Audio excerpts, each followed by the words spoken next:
Hello दोस्तों, आपका स्वागत है आपके अपने YouTube चैनल फर्स्ट स्टडी पर। इसमें हम जीके की सीरीज करेंगे पूरी। तो आज हम इतिहास का पहला टॉपिक लेकर चलते हैं, भारतीय इतिहास के स्रोत। तो इसमें हम पिछले पेपरों में पूछे गए प्रश्न हैं, इसमें टॉप 35 क्वेश्चनों का समाकलन है। इसमें से आपके 35 में से 30 प्लस तो स्कोर होना ही चाहिए। जिसके भी 30 प्लस स्कोर हो तो वो कमेंट में ज़रूर करें। और आपके 35 क्वेश्चन आपके सभी के सभी हो जाने चाहिए एकदम अच्छे से। तो चलते हैं पहले क्वेश्चन पर। निम्नलिखित में से किन स्रोतों से भारतीय इतिहास के विषय में जानकारी प्राप्त होती है? साहित्यिक एवं पुरातात्विक साक्ष्यों से, यह भी राइट है। ऐतिहासिक एवं समसामयिक ग्रंथों से, यह भी बिल्कुल राइट है। विदेशी यात्रियों के विवरण से, यह भी बिल्कुल राइट है। तो इसी प्रकार इसका आंसर हो जाएगा ऑप्शन नंबर डी, उपयुक्त सभी से। अगले क्वेश्चन पर चलते हैं। अष्टांग हृदय संहिता निम्नलिखित में से किससे संबंधित है? खगोल शास्त्र से, नीति शास्त्र से, योग से, आयुर्वेद से। तो इसका राइट आंसर हो जाएगा आयुर्वेद से। पूरी उम्मीद है कि आपका भी क्वेश्चन आंसर सही हुआ होगा। तो चलते हैं अगले क्वेश्चन पर। क्वेश्चन नंबर 3, प्राचीन भारत पर पहला विदेशी आक्रमण किसके द्वारा किया गया? यूनानियों के द्वारा, ईरानियों के द्वारा, शकों द्वारा, कुषाणों द्वारा। तो इसका राइट आंसर हो जाएगा ऑप्शन नंबर बी, ईरानियों के द्वारा।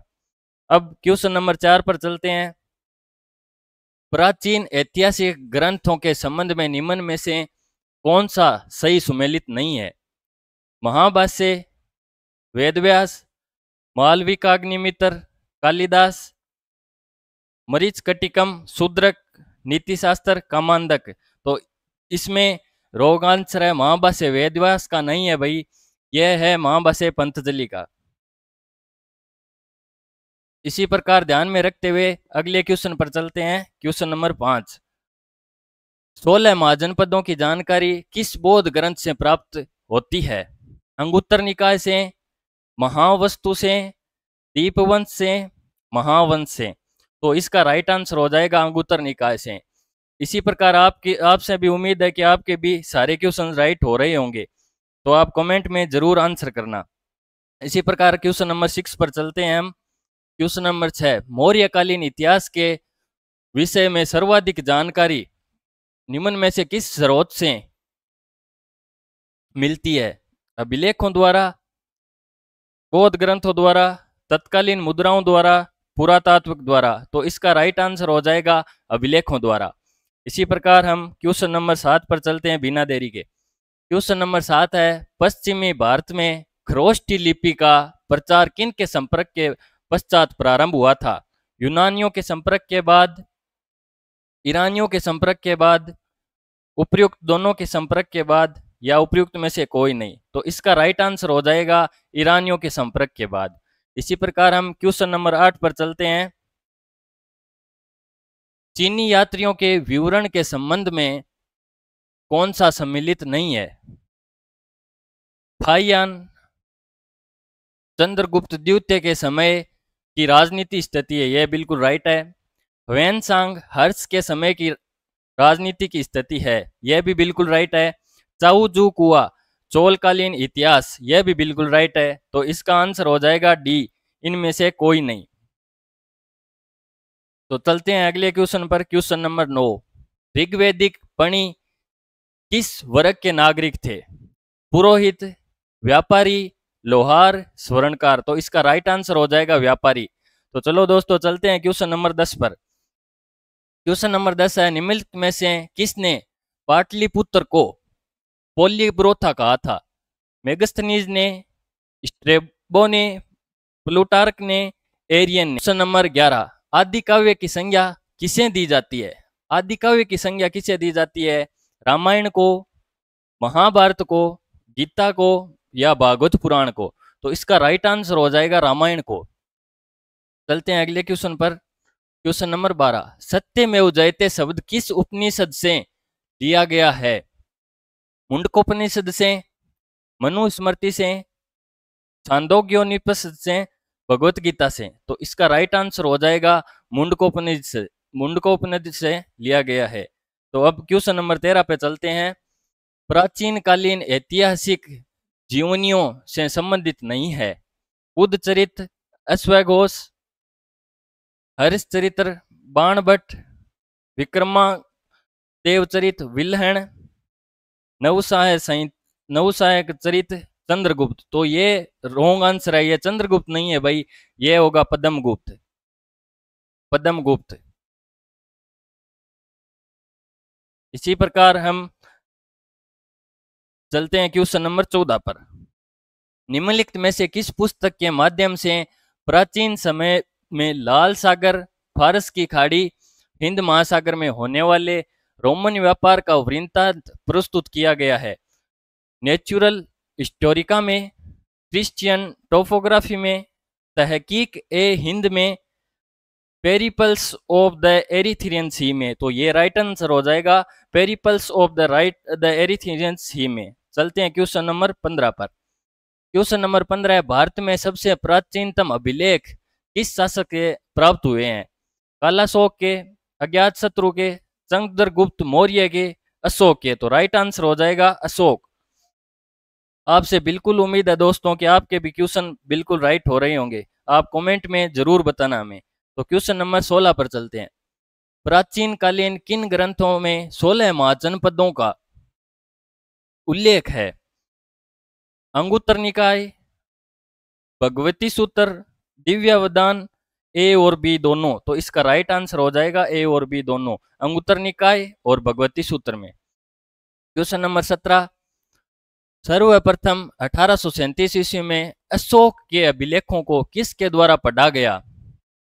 Megasthenes, Chanakya, James Prinsep, Timex. तो इसका आंसर हो जाएगा जेम्स प्रिंसेप के द्वारा।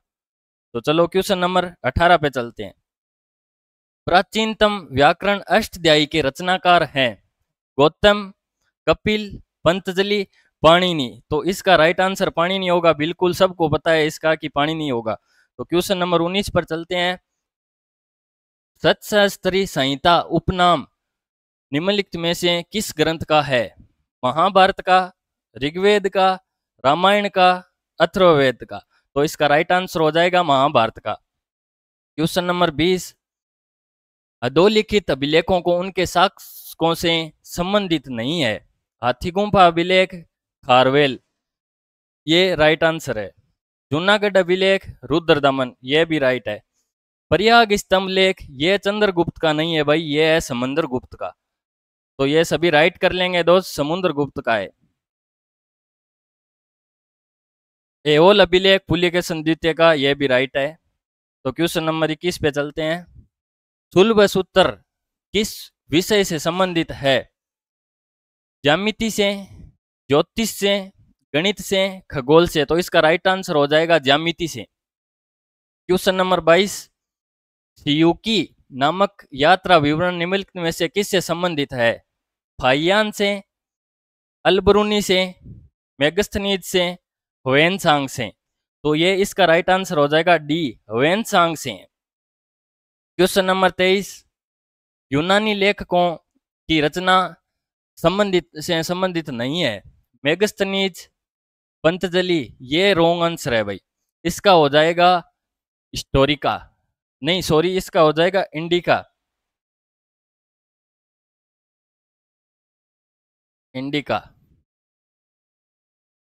बाकी इसके ऑप्शन नंबर बी, टालमी ने जियोग्राफी का, अज्ञात लेखक ने पेरिपल्स ऑफ द एरिथ्रियन सी का, यह क्वेश्चन पीछे भी आया था। पलिनी ने नेचुरल हिस्टोरिका का, यह बिल्कुल राइट आंसर है। तो इसका रॉन्ग आंसर हो जाएगा मेगस्थनीज ने पतंजलि का नहीं भाई, इंडिका का किया, यह ध्यान में रखना, इंपॉर्टेंट क्वेश्चन है। क्वेश्चन नंबर 24, भारत का सर्व प्राचीन धर्म ग्रंथ है? सर्व प्राचीन धर्म ग्रंथ है पुराण, ब्राह्मण ग्रंथ, वेद, उपनिषद। तो ये तो आप सबको पता होगा कि इसका राइट आंसर सी हो जाएगा वेद। क्वेश्चन नंबर 25, भारतीय संगीत का जनक है? ऋग्वेद, सामवेद, अथर्ववेद, यजुर्वेद। तो इसका राइट आंसर हो जाएगा सामवेद। और अथर्ववेद तो आपको पता ही है कि वो जो जादू टोना से संबंधित है। और ऋग्वेद, ऋग्वेद सबसे प्राचीन वेद है ही। तो क्वेश्चन नंबर 26 पर चलते हैं। प्राचीन ऐतिहासिक ग्रंथों से संबंधित नहीं है। अर्थशास्त्र चंद्रगुप्त, ये बिल्कुल रॉन्ग आंसर है। इसका हो जाएगा अर्थशास्त्र, आपको पता है चाणक्य के द्वारा है, चाणक्य हो जाएगा। बाकी मुद्रा राक्षस विशाखदत्त के द्वारा, कथा सरित सागर सोमदेव के द्वारा, वरीयत कथा मंजरी क्षेमेंद्र के द्वारा, ये सभी राइट आंसर है। क्वेश्चन नंबर 27 पर चलते हैं। राज्याभिषेक के नियम दिए गए हैं ऐत्रेय ब्राह्मण में, शतपथ ब्राह्मण में, गोपथ ब्राह्मण में, कौशितकी में। तो इसका राइट आंसर हो जाएगा ऐत्रेय ब्राह्मण में। क्वेश्चन नंबर 28 पर चलते हैं। बिल्कुल बिना देरी के हम क्वेश्चन करेंगे। क्वेश्चन नंबर 28, अशोक के नाम का स्पष्ट उल्लेख अधोलिखित अभिलेखों में किस में प्राप्त होता है? मास्की में, गुर्जरा में, नेतुर में। तो भाई ये तीनों ही आंसर राइट है, तो इसका आंसर हो जाएगा उपयुक्त सभी में। तो क्वेश्चन नंबर 29 पर चलते हैं। 14वीं सदी ईसा पूर्व का एक अभिलेख जिसमें वैदिक देवताओं का वर्णन प्राप्त हुआ है। एक बटाना से, बोगजकोई से, बेबीलोन से, पिसोटोन से। तो इसका राइट आंसर हो जाएगा बोगजकोई से। क्वेश्चन नंबर 23, महावीर के जीवन कृत्यों तथा अन्य समकालिकों के साथ उनके संबंधों का विवरण कहाँ मिलता है? भगवती सूत्र में, कल्प सूत्र में, परिशिष्ट पूर्व में, उवासक दशाओं में। तो इसका राइट आंसर हो जाएगा भगवती सूत्र में। इसी प्रकार क्वेश्चन नंबर 31, क्वेश्चन नंबर 31 है, ऋग्वैदिक काल के प्रारंभ में से किसे महत्वपूर्ण मूल्यवान संपत्ति समझा जाता था? तो इसका हो जाएगा भूमि को, गाय को, स्त्रियों को, जल को। तो इसका राइट आंसर आप सबको पता है कि गाय को संपत्ति, मूल्यवान संपत्ति माना जाता था। क्वेश्चन नंबर 32, भारतीय पुरातत्व का जनक किसे कहा जाता है? एलेक्जेंडर कनिंघम को, जॉन मार्शल को, मार्टिमर को, जेम्स प्रीसम को। तो आप सबको पता है कि एलेक्जेंडर कनिंघम को ही भारतीय पुरातत्व का जनक कहा जाता है। क्वेश्चन नंबर 33, भारत का सर्वप्रथम उल्लेख किस अभिलेख में मिलता है? हाथीगुम्फा अभिलेख, एओल अभिलेख, जूनागढ़ अभिलेख, मंदसौर अभिलेख। तो इसका राइट आंसर हो जाएगा हाथीगुम्फा अभिलेख। यह भी इंपॉर्टेंट क्वेश्चन लगा लेना भाई, ये परीक्षाओं में आ सकता है, एकदम बिल्कुल संभावना है। क्वेश्चन नंबर 34, इतिहास का पिता किसे कहा जाता है? मेगस्थनीज को, हीरोडोट्स को, चंद्रगुप्त को, स्कंदगुप्त को। यह तो आप सभी को पता होगा कि हीरोडोट्स को। क्वेश्चन नंबर 35 और आज का लास्ट क्वेश्चन है, इसमें भारतीय इतिहास के स्रोत एकदम बिल्कुल कवर हो जाएंगे। हिस्टोरिका पुस्तक के लेखक कौन है?